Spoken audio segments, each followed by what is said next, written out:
let's talk maintenance. So I got another 45-minute drive ahead of me. We're gonna do more of these videos. Maintenance, we wanna make sure that preventative maintenance, hence why it's called preventative, is taken care of as often as, I would say possible, but as often as it needs to be. So when you're looking at a gas or an electric furnace, so when you're looking at an indoor unit or a furnace, we want to have that taken care of at least once a year.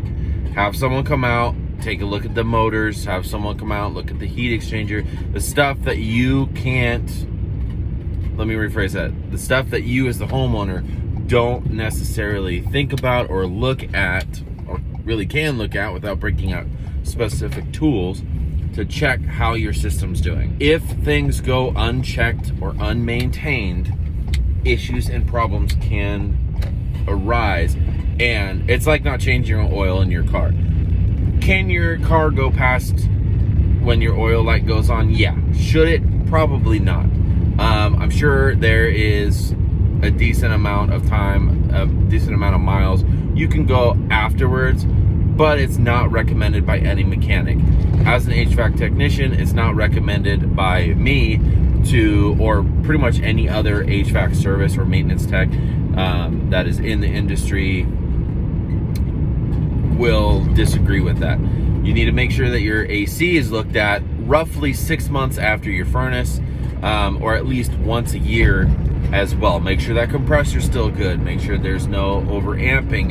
You don't want it to draw too much power, because then that's going to deteriorate the inside. It's only manufactured and built to withstand so much amperage, and if it's overamping at all or drawing high amps, then we could have issues there.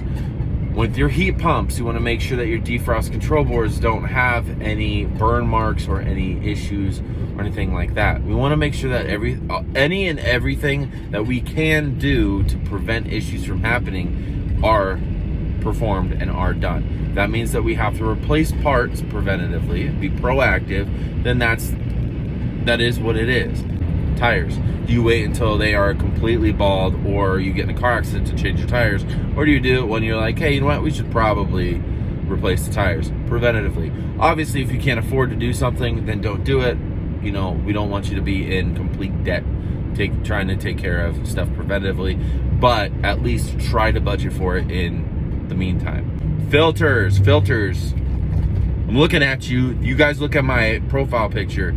It's true. I do. I judge every single person that changes their filter as minimal as possible. There's a guy that changed his filter once in the last 3 years. I went to his house last week, and he said he didn't even know if it had a filter in there. He didn't know. He's never replaced it. He's owned the house for 3 years. I pulled that filter out, and it was a blanket of dirt, dust.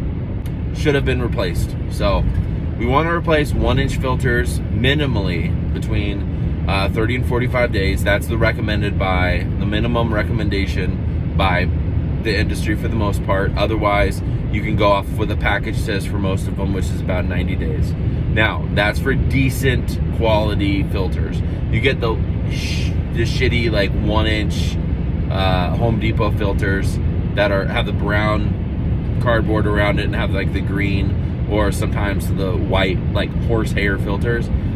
Replace those within 30 days. Like, put them in, do what we need to do, but replace them, because that's also a big no.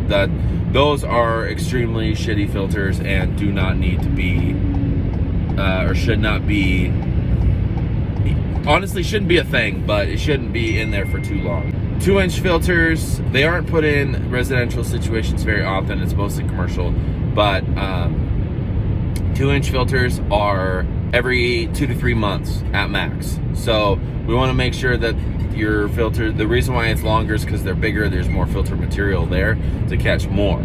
So those are every 2 to 3 months, and then your big fat 4 and 5-inch filters are replaced every 6 to 12 months.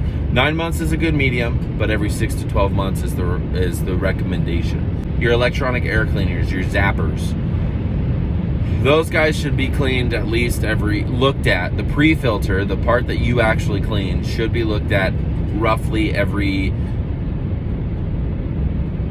maybe 2 months, just because of how thin it is.